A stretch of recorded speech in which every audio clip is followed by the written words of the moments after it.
Steam Gentlemen 2022 Next Level. Oh, yes, indeed. It is the new year. We are back here in the Steam tunnels. We are bringing it on. We are bringing that steam. You are tuned in to the wonderful sound of the Steam Gentlemen, your number one source for pop culture and social commentary. No doubt. I am Josh, the Birdman, your wonderful host here, bringing it in. So glad to welcome you back in the new year, where we are here we are bringing this to the next level. We're bringing it to more ear holes. We're bringing it to more listeners and all the wonderful things that indeed pop culture does bring into your life, the way it enhances it, the way that we are going to. And I am joined, as always, by the three of clubs, the man you never know what's going to come next, the man that I'm still guaranteed I'm going to get that 18 one of these days to bring me up and over the top. The three of clubs, RaShaun Smith. How you doing this morning? Doing well, man. Like normal. I'm full of shit, snot, and smarts. How are you? There we go. I mean, with that wonderful image for our listeners, welcome to 2022, y'all. That's how that's gonna be. I'm just letting people know how this year is going to start. Okay, I mean, you know, you actually said you avoided one of those before the show. You said you had cleared yourself out of at least one of those. So, I also said it happened 3 times. So as I said, I am full of shit, snot, and smart. And a little in that order. And people, when I say smarts, it's more like when you hit something like, "Ooh, that's smart." The older crowd gets that. Yes. Yeah, without a doubt. Blowing minds left, right, and center. And also, so happy to have him here. I am joined by the Star Child, the artist himself, the artist known as Star Child, Mr. Greg Descents. How you doing this morning? Feeling good, ready to tackle this heavy subject and educate our listeners. Well, without a doubt, that's what we do. We do the deep education here on the important stuff, as always, on the pop culture, bringing pop culture to the people, because we know they have such trouble getting it under normal circumstances. Where are they going to find it? Yeah, they need the 3 grand poobahs of the secret society of the Steam Gentlemen to help bring it to them, to help them understand where it is in their world. So thank God for us, right? Where would you be? Where would you be without us? I wanted to drop in, just tell you, it's going to tie into our subject today. I'm such a proud parent this morning. I am like the proudest papa ever. Last night, in the usual, I'm asking my youngest son, Gabriel, to bring me his dishes, back from the table and bring him over to the sink. And my child looks straight at me and starts moonwalking back to his seat. I mean, Shimon. Let's be honest here. It's a moonwalk walk like his dad did back in the 80s. Okay. Yeah. I mean, we're not, he's not gliding across the stage, but I just sat there with my jaw dropped, just going, are you moonwalking? And he just continued to look at me and just continued to slide the book away. And then Isaac, my older son, got up and started doing it too. I'm like, how the hell do you know what a moonwalk is? Like, all I'm saying, I'm watching him and I'm just, all I can hear in the background, I'm expecting who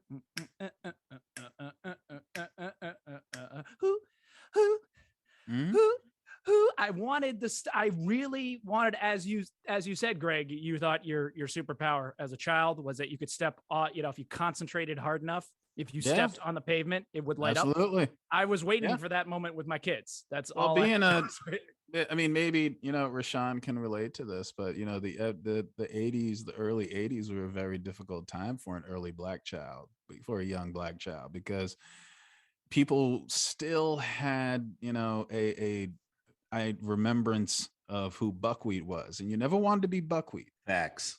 That's true. You'll settle for Gary Coleman. Fuck it. You know what? I'll take it. Or Webster, Emmanuel Lewis. Like, all right, yeah, we'll take either one of those, I guess, if I have to deal with it. But if you could be young Michael Jackson. If you could be young Michael Jackson, you were the coolest shit, period. Your teachers didn't even grade your papers. You get an A. They didn't even grade them shits. You were young Michael Jackson. So I wasn't. I was Gary Coleman. I was, just kind of middling. What you talking about, Willis? Yeah, I was just kind of middling black child of the early 80s. Nothing special. I mean, but maybe you were peppy, you were funny, right? You that was it. Yeah, you know what I mean? Like, you were cute and you were kind of funny, and I guess white people would adopt you for reasons, but yeah, you suck. Yeah, you weren't Kid Michael Jackson. Very few could be Kid Michael Jackson. No, I mean that would be the ultimate achievement, especially if you could pull off the one glove. I mean, kids. I know some of you may not know what the hell we're talking about, but the man wore one glove just because, like, he was, wanted to set us and an admiral's suit. To Greg's point, I had a jacket when I was 4 that I used to call the Thriller jacket. Hold on. I used to call it the Thriller jacket, actually. Yes. I had a problem with THs, so I would call it like Thriller or whatever, but I had it, and my parents knew I meant the Michael Jackson jacket. However, it was a tan members only jacket. The only reason why I called it Michael Jackson jacket or the Thriller jacket is because they had 4 zippers, like 2 up here on the chest and 2 in the middle of the chest.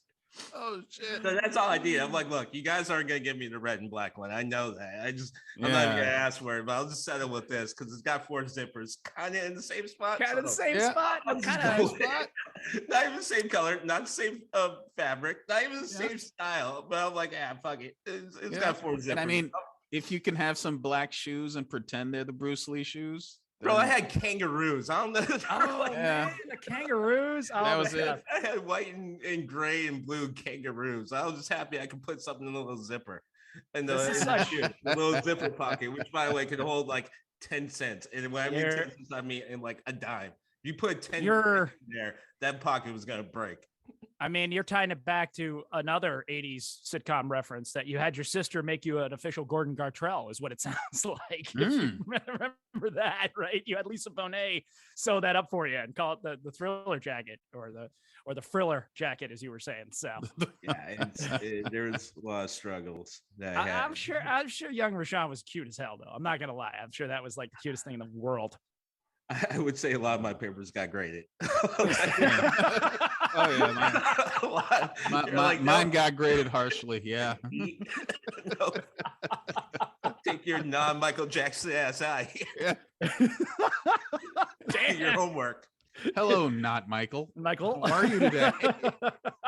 He looked at me like I was that dude that used to hang around Prince, but like never got to like the level of Prince, but he wanted to. That's how they looked at me. Like, all right, I mean, he's part of the entourage. He can hang, but his papers get graded. I love. Like, I wasn't even Nikki Fried to them. I was like the other guy. I was the guy. Well, that's true. I absolutely. He looked at me like I was Randy. Like I was. Damn. Randy. Oh shit. Oh shit! That's not right. Not right. That is like you can't even be Jermaine. Yo, Marlon. Can I be Marlon? Can I be Marlon? I can be Marlon. Yeah. Can I be Marlon? Look. If anyone ever mistook me for Tito, I would die a happy man. That's all I'm saying. That's all. Tito was runner up to Jermaine, so you were doing all right. If making Tito level, that's impressive. But yeah, well, that wonderfully encapsulates our life in the 80s and our journey to South Bedrock. Represent, gotta love it. Yeah, here we are back in the steam tunnels, but it ties back into one that I'm a proud papa that somehow I feel like I've properly educated my children. Because they both moonwalk. I have no idea. Right? the dance that we all wanted to do, and sure as hell where I grew up we couldn't. There's nobody. I think I had a pair of parachute pants. I have no idea why. Just because it was the 80s and we wanted that, and we were just bathed in consumerism and just had to have the parachute pants. But you did it before Hammer. That's what you're saying? I mean, I called him that. Or Hammer did because of you. Maybe. I mean, it was because, we thought we wanted to learn how to break dance and none of us could even come absolutely close. Speaking of which, it's about to be 2022 Electric Boogaloo. There you go. That's it. Bring it on home. Back to it.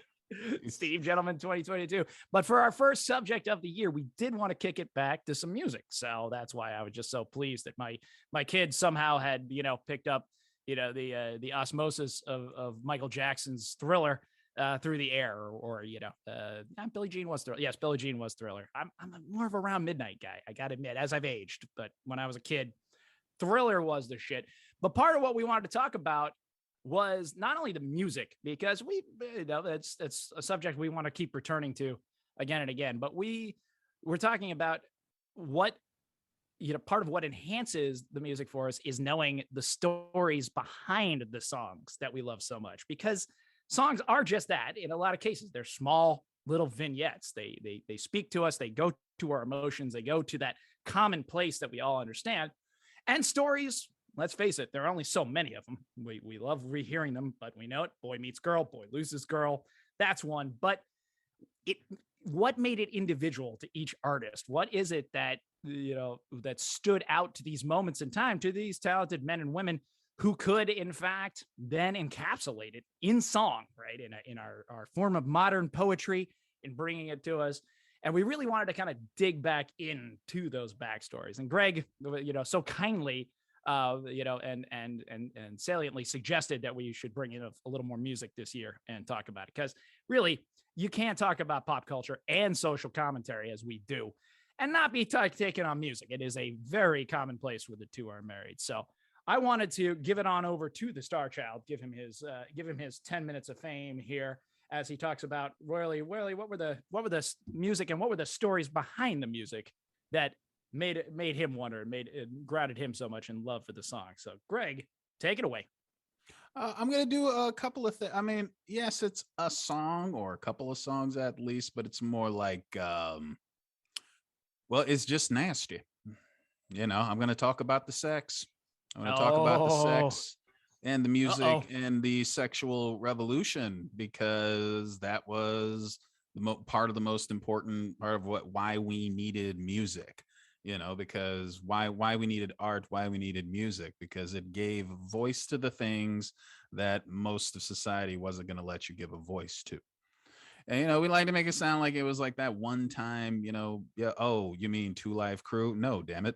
I don't just mean Two Live Crew. Like, I actually mean going all the way back to the blues and, Sweet Honey Hole, which is an actual song by Blind Boy Fuller, Sweet Honey Hole, and then Bessie Smith, Bessie Smith, I need a little sugar in my bowl, like she was a openly bisexual woman when it was not cool to be an openly bisexual woman, and all of this just kind of, just came into something like when all of those kids in England, and we know who they are, were listening to this raunchy blues music and incorporating that into their music, it was an explosion.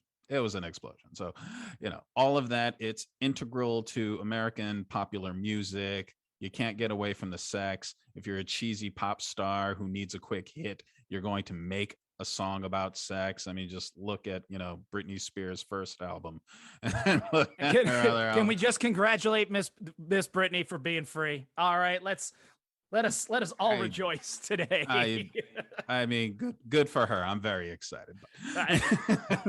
You're out of your seat. I can tell you're out in the streets. Yeah. You're just running around. It's like the end of World War II out there. Yeah, I'm very excited. I'm really excited for her. Moving on. So I'm going to move to hands down, probably my favorite artist, Prince. And what Prince did for sex and music. Now, the one song, I'm just gonna start out with it, but I'm gonna move to other Prince songs, is of course Darling Nikki, the one that started it all. And if you don't know the story of Darling Nikki, it's a track from the famous Purple Rain album. I mean, that was hands down his most famous album. I don't think it was, numbers wise his biggest album, but it was a huge album. And I mean, the opening line says it all. I knew a girl named Nikki. I guess you could say she was a sex fiend. Met her in a hotel lobby masturbating with a magazine. And nobody knows if this was a true story or not, because people don't know if any of Prince's stories were true or not, to be perfectly honest with you. Like, he seemed like this bizarre, overly sexual little man. Like, you didn't know, like, there was something androgynous about him, but there was something hyper and heterosexual about him, but definitely something a little homosexual about him, which made you wonder, is this what women are really into? And just all of and then you found out he was a devout Jehovah's Witness. So you just didn't know which way Prince was going, to be perfectly honest with you. So Darling Nikki was a track from Purple Rain, and it, as like I said, it was, a controversial subject matter, and everything was going fine until Al Gore's wife, Tipper Gore, heard Tipper. Tipper Gore. Most people forget about Tipper Gore. Which was enough to freak her out. Your 11-year-old daughter singing that line, hearing that line and singing that song, but it was the 80s, like, we got away with way more in the 80s than any kid probably today. But because Tipper Gore got so upset, she started the Parents Music Resource Center, the PMRC, in 1985. And that's where the labels on CDs and records started. Oh, kids, right. Look them up. Yeah, look it up. It was really a thing. And yes, that is Al Gore, the future vice president of the United States. And yes, he was a lifelong Democrat, because people forget that conservative Democrats of the 80s and 90s were not the squad that they are today. Not so much. No, not so much, or not at all. And so it was, it led to a series of censorships. It really did, including Two Live Crew's album being banned. Like, that actually happened in the United States. Yes, and it did. And a big focus on sexuality and music.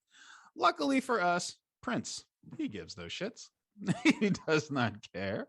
For Prince, it was all just a matter of pushing, whatever it was that he thought was the most sexual thing that was happening of the day. And like I said, how much of it was real, how much of it was fake, we don't know. There's a song called Jack You Off. It's Jack You Off, not Jack myself off.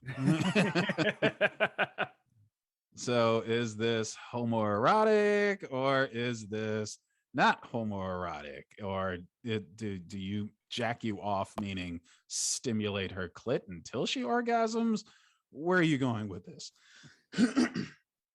One thing's for sure. He played a lot of rock venues because, again, he was a great rock guitarist. And so he played a lot of rock venues with a lot of old white dudes. And that was his phase of wearing on stage just thigh-high leather boots, 4-inch heels, a thong, and a trench coat, and a collar. And he wore that in front of this group of just rock-loving old white dudes. Yeah, they almost murdered him. It's one of the times that Prince had to run off the stage with his entire band and pray to God he didn't get murdered.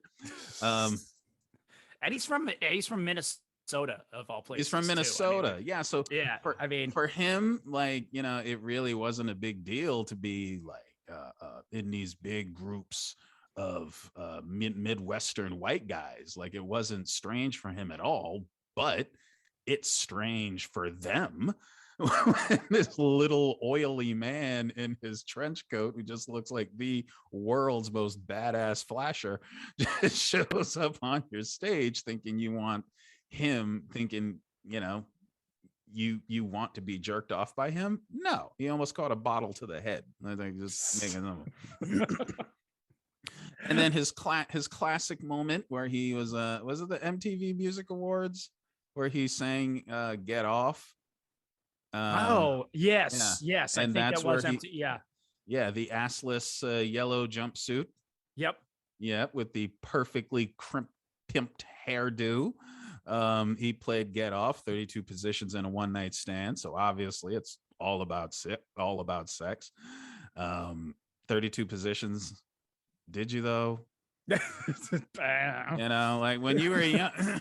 When you were a younger man and you tried to pull that off, that was just to say you did it because no one really wanted to do that. No, Yeah. 32, you're trying too hard. Starting to push back injury, right? Credulity catching up with you without a doubt. And he did have a song on an album. This was a tricky one because this is when he was breaking up with his record label. And so he had an album that, you know, kind of went under the radar, but it was called Come. He did spell it Come. It was called Come. And there was a song called Orgasm. And supposedly it's a woman having an orgasm. And supposedly it's a celebrity. But again, you never really knew with Prince. You can say allegedly. I know the celebrity. You can say allegedly. I mean, I think allegedly. We cover ourselves. Exactly. Could have been legally. Could have been Madonna. Could have been a lot of people, but that's what he said. But that was the thing. Go ahead. Sorry. Yeah, but I said that was the thing. You never knew what was just shock and persona, and what was actually him. I didn't mean to step on you there, but it was Marlon Brando. Marlon Brando fucked everybody. Marlon Brando did fuck everybody. I can't disagree with you there. I heard it as allegedly Kim Basinger, but that's what I heard allegedly. Once again, I'll cover our asses legally for our two listeners just in case. I'm pretty sure. I'm positive it wasn't Kirstie Alley, but he did have a thing for Kirstie Alley. Wow, really? Wow, right-wing supporter Kirstie Alley. Explains why she is the way she is a lot. That could, I suppose that could definitely twist your perception. But is it feeling warm in here, or is it just me? Greg just brought that heat up a little bit. I'd be a bitter old boomer too if I knew I had a shot at Prince and I passed it up. I mean, I definitely wouldn't want the world to end if that were the case. It's true. Makes a lot more sense. The funny thing is, I just watched an interview with Nikki Fried, and he was talking about how Prince was never, from his perspective and being close to him, Prince actually never really even dabbled in the idea of homosexuality. To him, it was just sexuality. He was squarely focused on women. And the funny part is, a lot of guys during that time, because of false masculinity that we all are grown up and groomed in, were always challenging Prince. But then he's like, it's funny because we would go to these clubs, guys would be making fun of Prince, but their girlfriends would then also be looking at Prince and commenting. And like, as it continued to grow, Prince's whole mystique was so beyond any sort of like perception or label or anything like that, that it was impossible to stop, to Greg's point. Like his sexuality, you can argue that's exactly how 32 positions in one night stand got played on TV. In the same fucking decade that they were banning shit that was just as bad, if not worse. Right. Like they're just kind of like, everyone's just kind of like, all right, fucking man. Like if it's one night with Prince, man, let's just go ahead and get this done. Like it's as close as we're gonna get to sexual God. So let's just go for it. But my man went with a symbol in his name, and everyone's like, yeah, all right, whatever. All right. I'll listen to it. I don't care. No. we're down. We're going with it. Well, I think that brought the heat, without a doubt. But you're right. There's no way, if we're going to talk about music, you can just gloss over the impact of sexuality on music and its place of being there and dancing. And dancing. It's going to lead to dancing. That's going to particularly. I was thinking about, Darling Nikki. That was actually one of the most controversial songs in U.S. history because it's the one that started that massive debate. Yes, it And was. that's not to say that people didn't make kinky songs before or after, but No. just because of Tipper Gore. Thank you, Tipper. We always Thank you, appreciate Tipper. we still appreciate those parental advisory explicit lyrics, which hell, we're putting the explicit on this show. So thank you for that. I prefer being front and center with it. And yeah, no, it is interesting. You're right that I remember Darlin' Nikki. I remember it being, extremely controversial. Actually, may have taught me what a few terms meant at the time. But before that, things had, it was always about subtlety. I always, think about Ray Charles, right? And, some of his work, right? He's just sitting there and he's moaning to the women and they're moaning back, right? It's just, we all know what they're doing, right? But, baby, it's all right. Feels so good, baby, feels so good, right? We all know what they're talking about. We all know what they're doing, but they couldn't quite pin him down. He says, I'm just singing. Right? Yeah, just singing. Well, you want to leave that gray area too, because, if you hit people over the head with it, you're definitely going to end up in another category. Right. It was, but as long as you can, just turn around and say, well, yeah, we're talking about getting some sugar. Exactly. For our coffee. For our coffee in a bowl, if you will. In a bowl. Not that a bowl resembles anything else in this conversation. Right. Well, as I take the reins from that, I think mine is my stuff's gonna appear completely pedestrian. So thanks for that, Greg. I appreciate it. Apparently that's what I do. So it's gonna be my role. That's why we love you leading off, though. What were you gonna say, RaShaun? I was just gonna point out the thing is, though, that music is always, and Greg kind of made this point, music has always been in some ways a subversive way of getting a different message out. And the funniest part is we don't look at it this way, but during the reign of classical music, during the Renaissance era,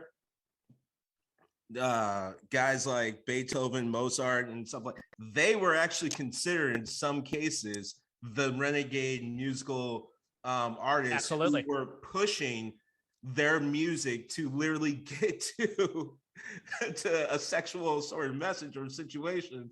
And a lot of the powers that be, the people that are like older and in control and stuff like that, sometimes even looked at what they were doing as too risque, absolutely, too hard, yep. This is not what the kids should be listening to. This is gonna create bad behavior and all that. So it's funny enough, it's almost like it's impossible to parse the history of music without it, and it's always had a prince, so to speak.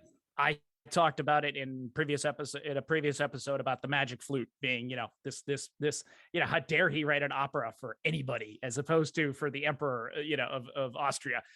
He did write an opera for the emperor that was set in a harem, a Turkish harem, which, there's a great scene in, granted it's Mozart, and it's a fictional depiction of his life, but there's such a great scene in Amadeus where he's talking in the emperor's court about, it's not obscene, right? He's like, I've had this idea for an opera. I want to set it in a harem, and they're all kind of, it's not obscene. It's not risque. He's making the counter argument that has been made throughout history. So you're absolutely right that there's just no way, it is interesting in that dichotomy of human nature that we always like to push the boundaries, like to talk about the things that are taboo and verboten. If I can go back to my Mozart there and reach deep in my German pile there. But as I start to go.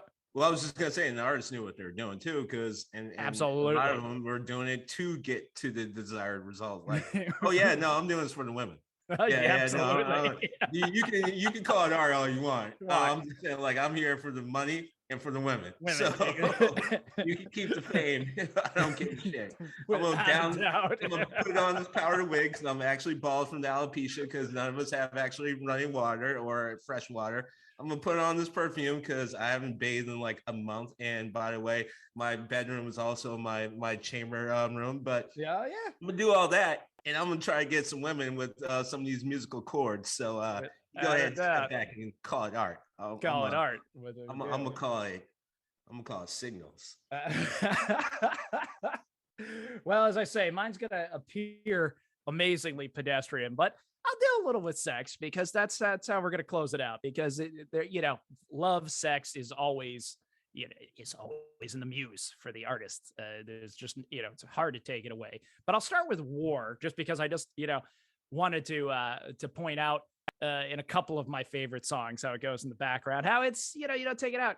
I'm going to start at the most unlikely place.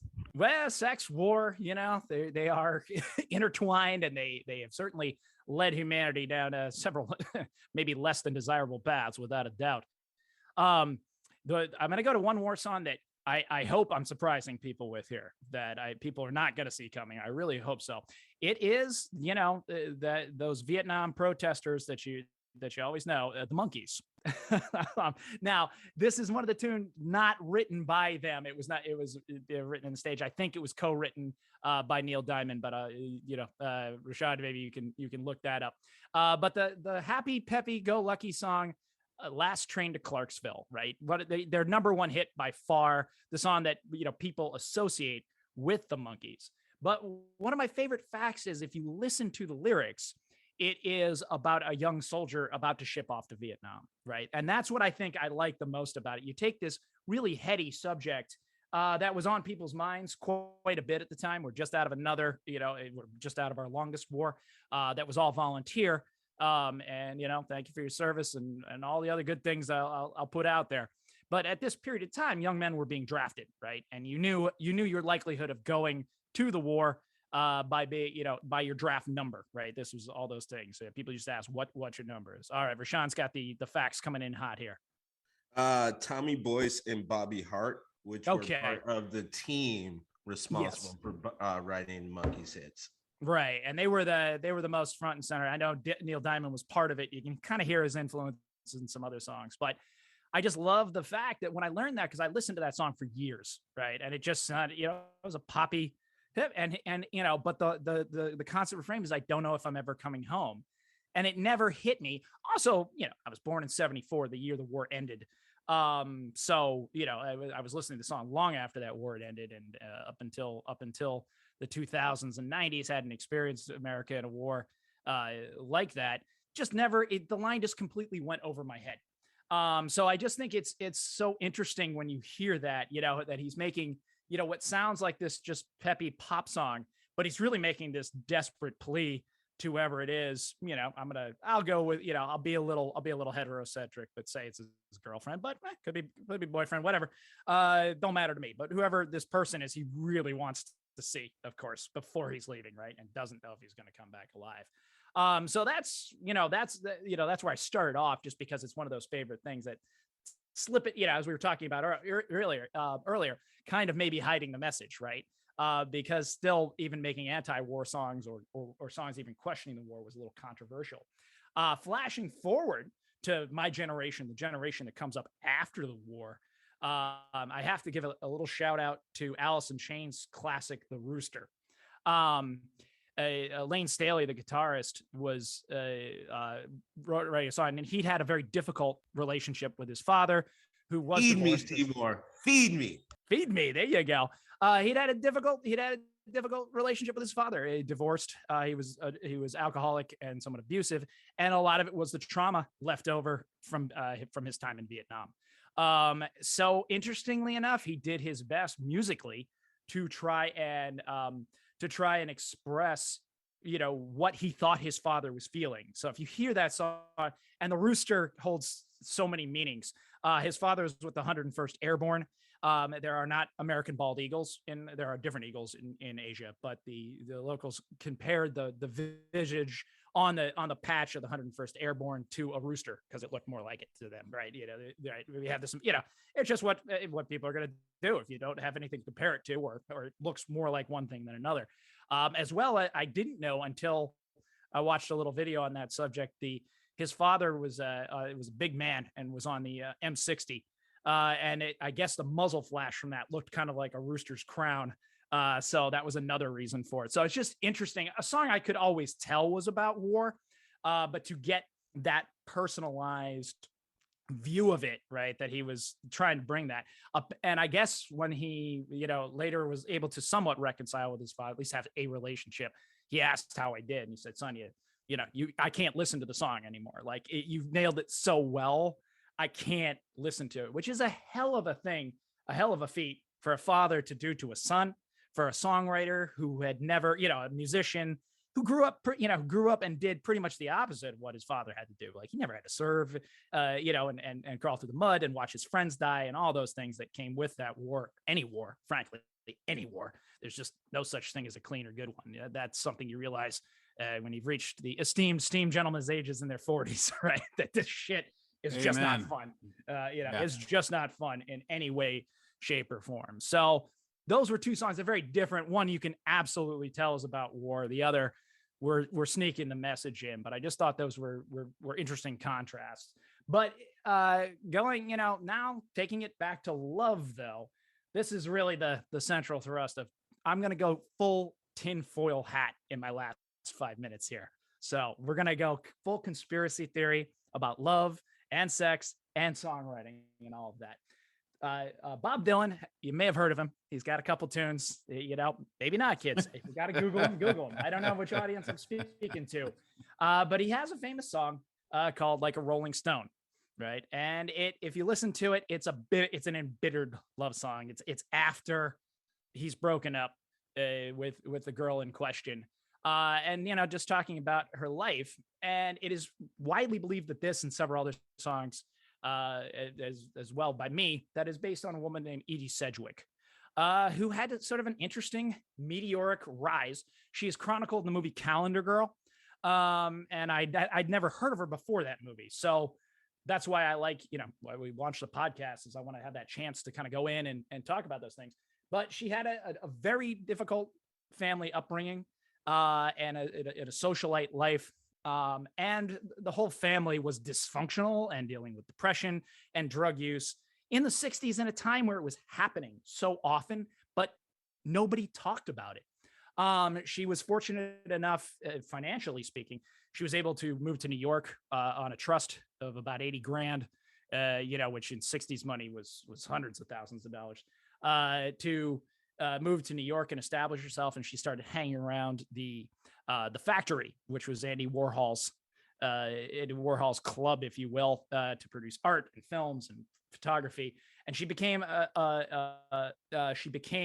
a model of note, and just kind of became known in that scene. She was part of it. It's the subject of several Warhol's films and all of that. But she also fell head over heels in love with Bob Dylan, and it is believed that he fell head over heels in love with her. But just through the issues that come up from many things, dependency and depression, they just could never be together. So that song is very interesting for me to listen to through that lens, which I had not done until I had gone and watched the movie Calendar Girl, which really gave me that, it's that way that pop culture taught me a little bit about history and a little bit about the songs, the stories behind the songs.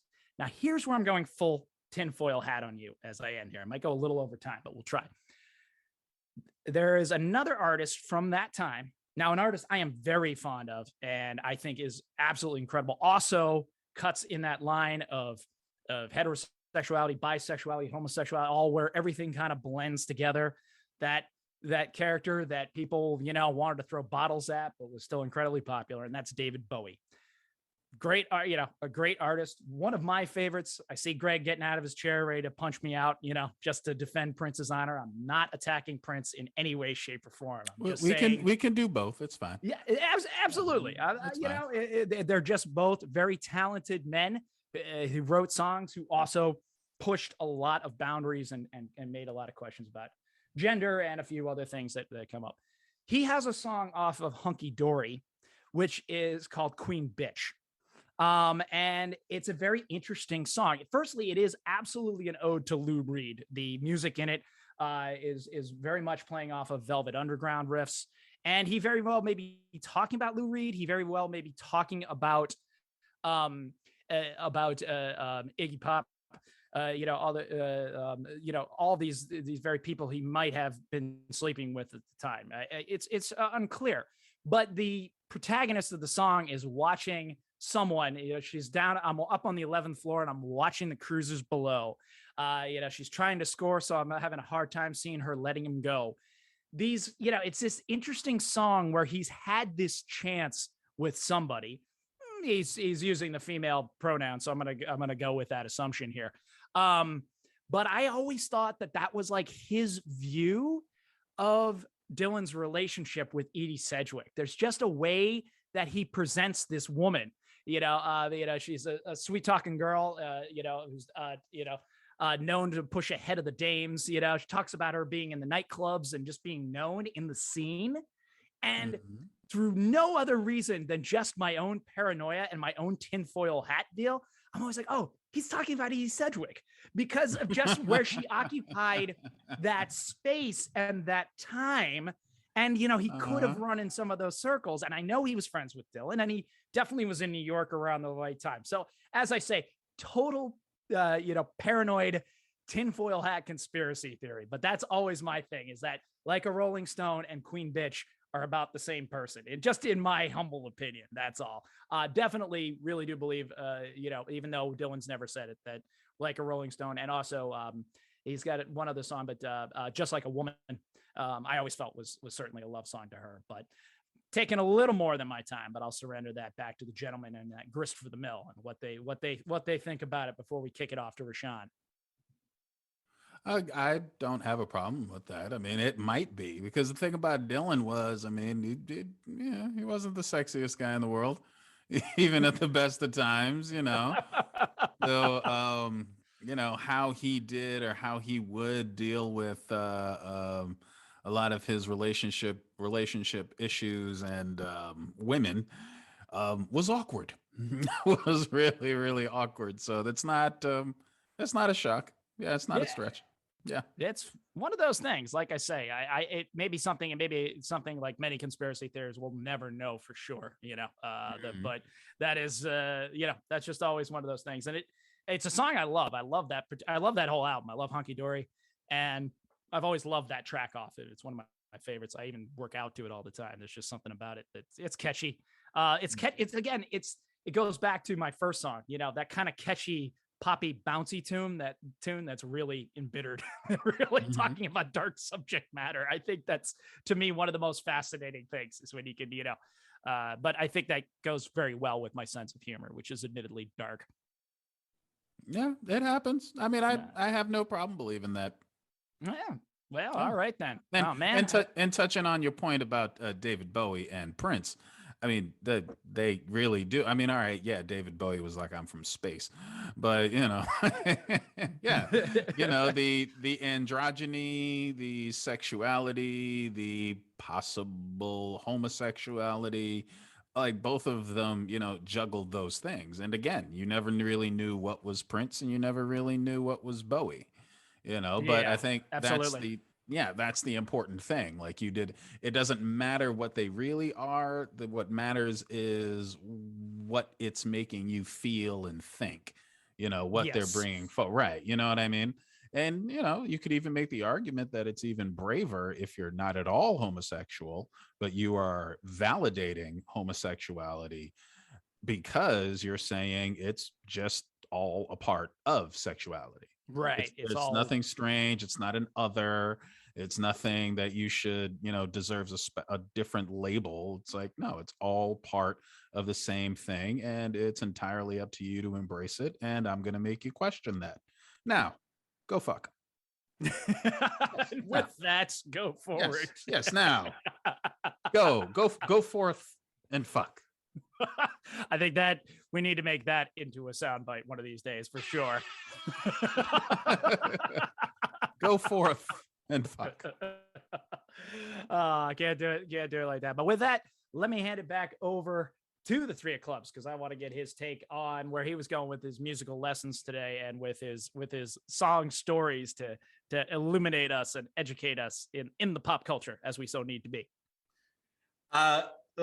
Wow. So when we determined this was going to be the subject, like many times, my week then gets absolutely corrupted and kidnapped by me thinking, what the hell am I going to talk about? Normally in subjects that we pick that my fellow esteemed gentlemen have a little bit more panache, I should say, on the subject matter.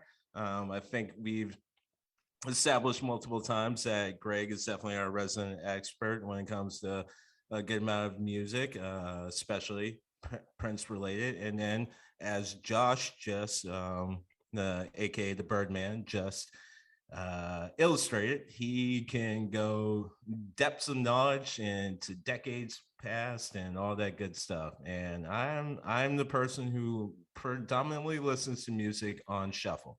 I am also a person that it took until probably mid high school years to be able to listen to albums all the way through. I do credit basically soundtracks for doing that because soundtracks are basically things on shuffle. And I will get back to soundtracks in a second.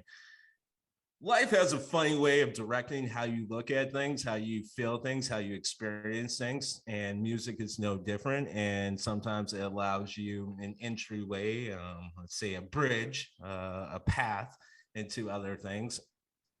And it also has a funny way of connecting elements in your life that otherwise seem random, otherwise seem, disjointed, otherwise seem whatever. And then the music does a weird thing of pulling it back together. So while I'm sitting there the last couple of days trying to figure out what the fuck am I going to talk about and how am I actually going to show up and say something that's going to either be A, entertaining, if I would be so bold, and then B, somewhat informational, if I would be so even fucking bold. So I just didn't know where to go. And I'm sitting on the couch, watching TV, and I'm probably boring the shit out of my wife on what the hell to talk about. And then I just started to laugh. And I started to laugh because growing up, and I've talked about my life experiences, especially when it comes to my family, how it's influenced me. My family has always been my biggest set role models for different reasons. My dad, my parent, my mom, my grandparents, all that good stuff. Always been role models. My dad, when we talk about music, huge role model when it comes to music. He surrounded us with music my entire life.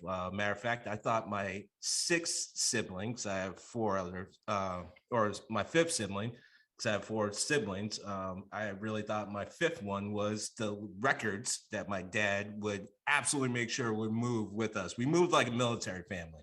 So when I'm telling you these records moved with us and it was as important as one of his children, I am not shitting you. We literally moved in moments where we were in motels for periods of time. And somehow the records continue to stay with us. It's amazing. So music has always been entrenched in people like my dad, part of my role models. Funny, if I'm going to talk about influences, and I'll get to my brother in a second, we did kind of touch upon this in our warm-up, and I feel I would be remiss if I didn't point this out. I am also heavily influenced outside of my family by, let's say, Shoot First Han Solo and Acid Face Hudson. We will get to our Hudson Acid Face Hicks. A little bit of George Costanza, but those are for different episodes. And again, it's Shoot First Han. You hear me, George? Shoot First Han. Shoot first. All right. George, did you fucking hear me? We know we did. I just want you to hear me, George. Yeah, I mean, we did. Shoot we know we did. First. All right. So back to the subject. So my brother, another huge influence. Part of the reason why I like music the way I do. Part of the reason why I listen to so many different music genres, artists, all these different things. Part of the reason why when Josh says things like Last Train to Clarksville, I'm sitting there holding my heart because he's talking about something that's so near and dear to me. I fucking love that song. I love the Monkees. I just mourn one the death of the Monkees. Like it's weird.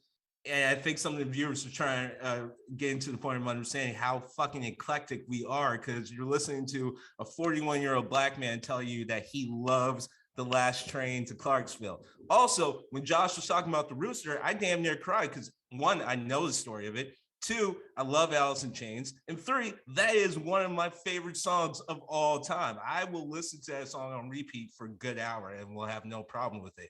And then when you add the reasoning behind it, it's just so profoundly an awesome song. Funny enough, also in a weird way, and what I was just talking about in the galaxy of what our world life experiences are, I was literally just talking to these guys. I did not know Josh was going to talk about Rooster, but I was literally talking about how I found out Jeffrey Dean Morgan used to hang out with Alice in Chains and Pearl Jam. So life has a funny way of connecting. And on top of that, I want to take you to the early 80s or mid 80s, throughout the 80s. Let's just fucking say the 80s and 90s. I had a hard time connecting with my brother. I wanted to. I always wanted to. I'm the youngest of all my siblings, and my brother, the closest one to me, was one of my biggest role models. He's my hero. I loved him for so many different things. No one could be cooler than my brother. So I wanted to always connect with him. He had different feeling being 7 years older. So it was a little bit hard. So sometimes the only way I could actually get the guy to even look in my direction was I had to make him laugh. So one of the things that I could do to make him laugh is I would just straight up impersonate a really weird or obscure or song that's connected to a movie that he and I had to watch together, probably because he wanted to watch it. He had to take his little brother with him. So, whatever. I talked about the Beefaroni song a little bit early. I highly suggest people watch that. Great song. Call back to Summer Camp Nightmare.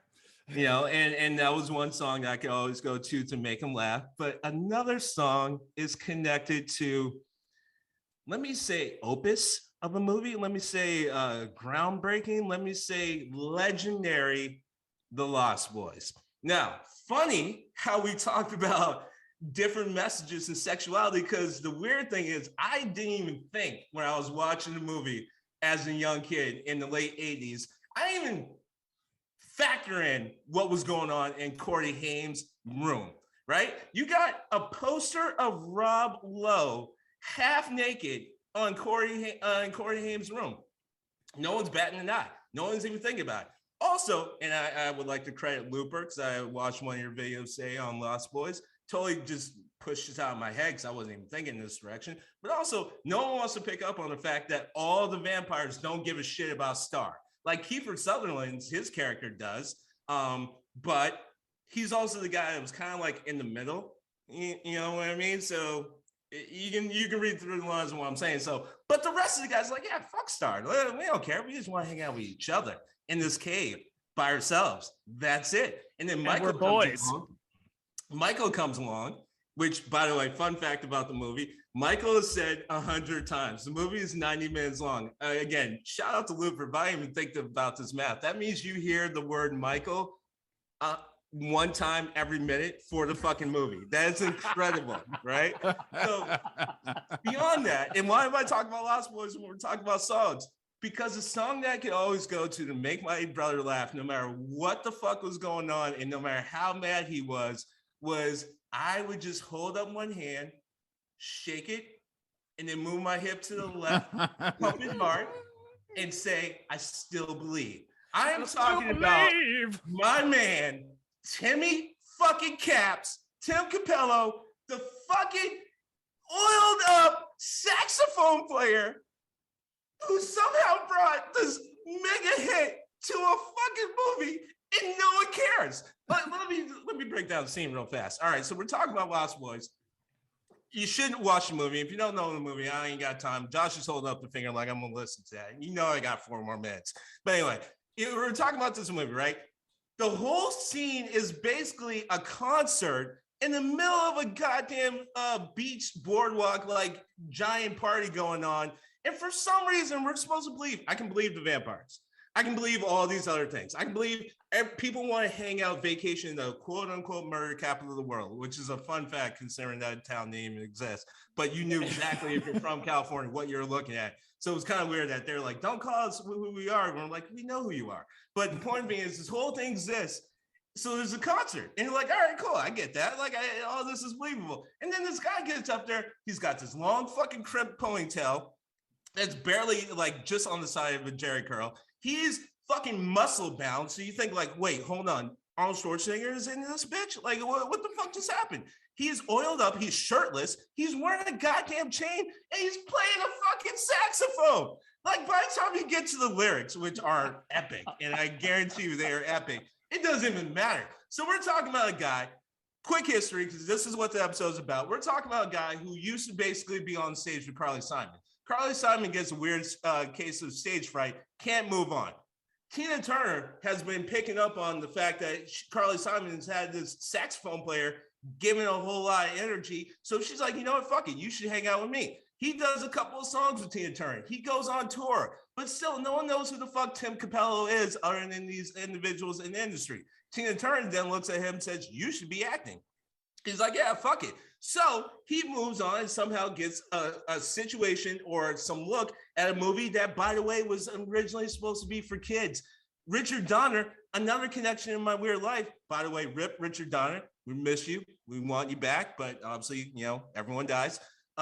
Richard Donner was actually supposed to make the movie basically another Goonies, which also he was going off of the premise, which is really cool, and this definitely should be a movie, that it was basically the Lost Boys were the Lost Boys of Neverland, i.e. part of Peter Pan. And his whole idea was that Peter Pan was actually always young and immortal because he was a fucking vampire. Like, when you think about it, it's like, holy shit, that's awesome, right? So, and there's so many backstories in Lost Boys that I can't even get to. Like, for example, no one even wants to bat an eye on the fact that the grandfather was ready for fucking vampires. Like, he's like, "Oh, you got a vampire problem? Yeah, cool. Check this out." He flips a switch and there's goddamn stakes like all over the place. Like, how the hell were you ready for that? He's the Batman of fucking vampire killing. And he's just like, "Yeah, I'll just wait for one of my kids to get one of my grandkids to become a vampire before I get in the game." But anyway, so this movie's getting set up. Richard Donner has to kind of step aside. Fucking Schumacher steps in, and we all know how Schumacher gets down. So he's like, "Nah, man, we're gonna make this about teenagers. We're gonna fucking liven this up." So all this kind of moves into the direction where we get my man Timmy Caps. Timmy Caps shows up. He's on there for like 2 hours, and literally he's the thing that is the most iconic of the whole movie. So I still believe is the song that I present to the tunnels because there is so much behind that goddamn song. I didn't even get to talk about half shit because I just got so fired up about talking about my man Timmy Caps, who is still, by the way, going around singing that song because who the fuck wants to hear anything else he has to say? I listened to it. It ain't good. So there's no way you go to see that guy and it's not like Homer Simpson watching Bachman Turner Overdrive, taking care of business, right? It's like, we're gonna get some stuff off our new album. Shut the fuck up and play it. We're working overtime. Yeah, I still believe it's the song that put forward. And for the record, Timmy Caps, I love you. I mean, for the record, that soundtrack, that movie, I mean, if that's what he meant to do, that motherfucker missed. Because that is not what that movie turned out to be. But the weird thing is the soundtrack was amazing. True. I'm with you. Like, I just listened to the soundtrack before we got on here. I was listening to it, which is like an amalgamation of like mid-country, late 80s classic rock. Like, that's what it is. Like, if you took the Midwest and like, hey, make some rock, which is weird because NXS, by the way, is the first song on the soundtrack. That is my favorite song off that album, is that NXS track. And I forget who's guest starring on it, but I love that song. I forget, but like, he's someone kind of famous. But like, you get to songs where like, how you get in the early 80s, things like, Life is a Highway. If you listen to that song, like, how the fuck did this happen? Like, where were we going with this? And why is this guy famous? Cry Little Sister. Because 5 years before, there were songs all around the radio station that sounded just like that shit. And that soundtrack literally is the embodiment of what I'm talking about. And also, NXS, it does kind of make sense because Australia is really, it's almost like they didn't see the United States before we got to Ohio and West. Like, they don't know any part of the history before Ohio. It's like, if your state wasn't made in 1850, they don't even fucking know about the history. So it kind of makes sense that NXS would show up and sound like they basically came out of fucking Ohio with that song. I can't disagree. That's a strong point because that song is like, I mean, even in it, like, it opens up with Mary, Mary, you're on my mind. It sounds like a little Richard song. It sounds like, it is just exactly that. It's that, there's a piano in it, a little nod to Jerry Lee Lewis, right? Right. It's got exactly, it's all that, and it's even got, it's a 1, 2, 3, 4 that was right out of early, Bill Haley and the Comets, right? Rock Around the Clock.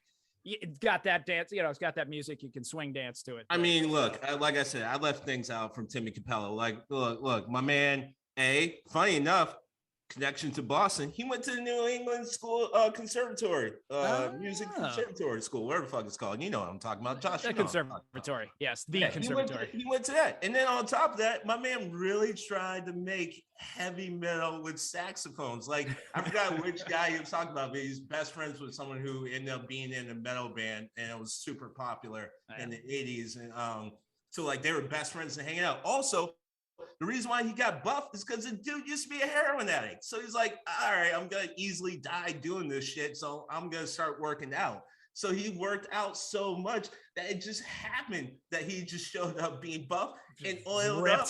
And the saxophone. Now, I need people to understand. If you show up to a rock concert and the dude who starts the goddamn concert, not the opener, the literally main event, is the guy who steps out there with a fucking saxophone, you're in for a long night. I'm just saying that.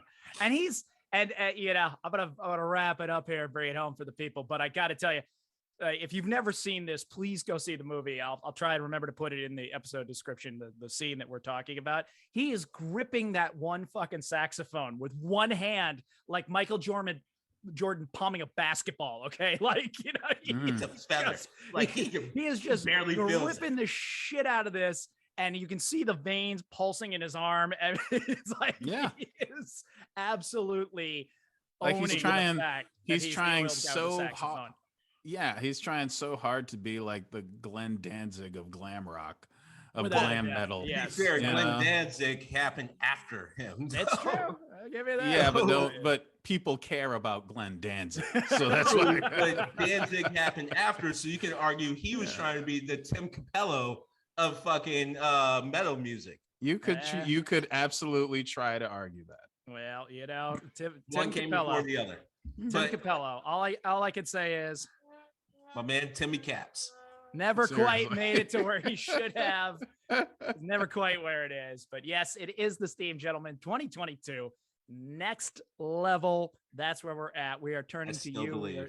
We are turning to our fans. We have a mission. We are stating this mission out loud. We are visualizing our goal. We have made our wish board that we want to get to 10,000 downloads. So we need your help to do that. It sounds like a hell of a big number, but all it takes is for you to introduce it to a friend who introduces it to another friend, and they tell a friend. They tell two people, and so on and so on. Find us on the socials. We're on Facebook at the Steam Gentleman Podcast. We can find us on Instagram at Do You Even Steam Bro.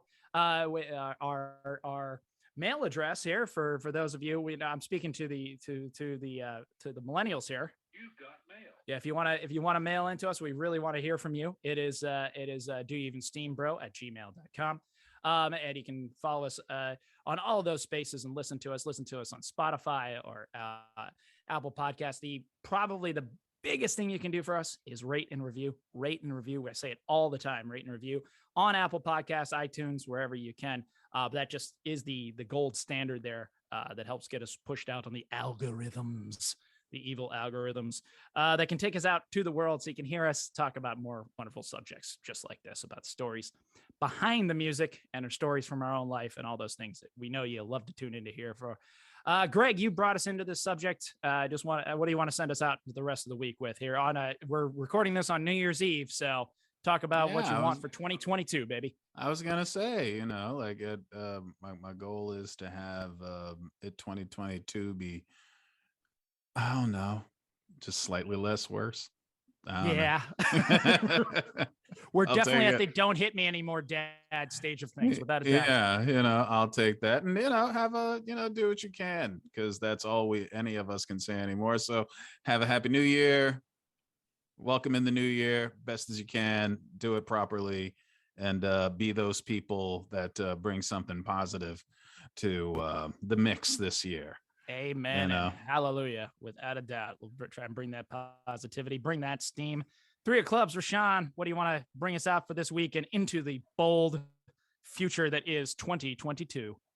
All right. Yeah, I got a couple of things. One, it's kind of funny that by the time people listen to this, it will be 2022 Electric Boogaloo. So happy New Year. And I just want to point out also, and one of the things I wanted to point out, so I guess 3 things, that we here at the Steam Gentlemen, we don't take the easy path. We could have easily just spent the whole time talking about Oddlod saying how no one actually knows what the fuck is being said, how even Scots don't even know what the fuck is being said. And if you actually start breaking down the lyrics, you're in a whole world of hurt. And then the other thing is, Tim, go ahead and give me the zoom in. Go ahead and give me the. All right, cool. Thank you. So, Tim Capello, Timmy Caps, I just want to point out the next time you're in Boston, I need to see you, my man. I need to see you. We need to hang. We'll go get a slice. We'll play saxophone if you want. I actually played saxophone when I was a little kid. Did not end well. Let's just say I did not believe, but Timmy Caps. But do you still believe? Oh, I do. Okay. I still believe that I cannot play saxophone. Okay. But, Timmy Caps, you need to come hang with us. Make this man's dream come true. Well, Timmy Caps, you are welcome bring here. The saxophone. I'll bring the oil and the chains. We'll make it work. By the way, also fun fact about Timmy Caps and Lost Boys that has a little bit of a parallel to the Predator. He learned, as I point out, because while I'm watching Giant Man. So I'm like, is this a background story? Is this another character that they just didn't flush out? But he learned from the guys at Predator that if you really want to get that buff look on screen, you better start doing some reps in between takes. So my man was literally doing push-ups and fucking barbell curls in between sets while he was pumping that fucking saxophone, which is part of the reason why it looked pretty light in his hand. He learned that from the Predator. He learned that from the Predator guys. He's crushing it. He's crushing it like a beer can in an old school commercial, man. It's just it looks fake, right? It does. It looks so tiny next to him. It's toy. And it's not even, I think it's a regular alto. It's not, it's not no Kenny G soprano. Yeah, no, that was the saxophone I had. That was the saxophone I had and unsuccessfully played. So most guys got a strap around, all that, but he's up there with one not fucking when hand. You're a beast. Just grab it. And I wanted to say to Haiti and Haitian people, Happy Independence Day. It's tomorrow. Hey, yes, absolutely. All right. Happy Independence Day. Independence. Have a good day. Have a good Independence Day. Congratulations on that successful rebellion. We love that. That's awesome stuff. Josh, I know this will probably get cut, but I feel remiss if I didn't bring this up. When I saw Cyborg a couple years later, I literally thought for a hot second, like, wait, so is this the guy from Lost Boys? Like, did he survive the apocalypse? Did he survive the apocalypse? And now he's a mean cyborg? What happened? Now he's coming out with this. He's killing people with his saxophone. What's going on here? What the hell's happening? I've kind of felt like he was angry because he didn't have a saxophone. I mean, really. I like this world. Who wouldn't be a little mad if they didn't have a saxophone? I like this world. Oh, Greg, I love you. Oh, Greg. Fuck. Greg's going to be the source of, as you hear here, I've brought on some sound effects here. We're going to start recording some more, and Greg's going to be the source of most of them for licensing. So that's the best part of all this. But, well, I just want to wish you all a happy 2022. Let's just keep getting through it. Just keep doing your part, guys. It ain't perfect. Nothing's perfect. You just got to keep doing your best. Try and take care of other people. Do the things you need to do. Yes, get your shot. Absolutely. I'm a big proponent of that. Try and, not just because you'll be okay, but try and help other people be as okay as you can. In the meantime, we look forward to coming back and rejoining you guys next week for when we reconvene once again here in the Steam Tunnels. And this is Josh, the Birdman, telling you to keep your heat up and keep your head of steam on.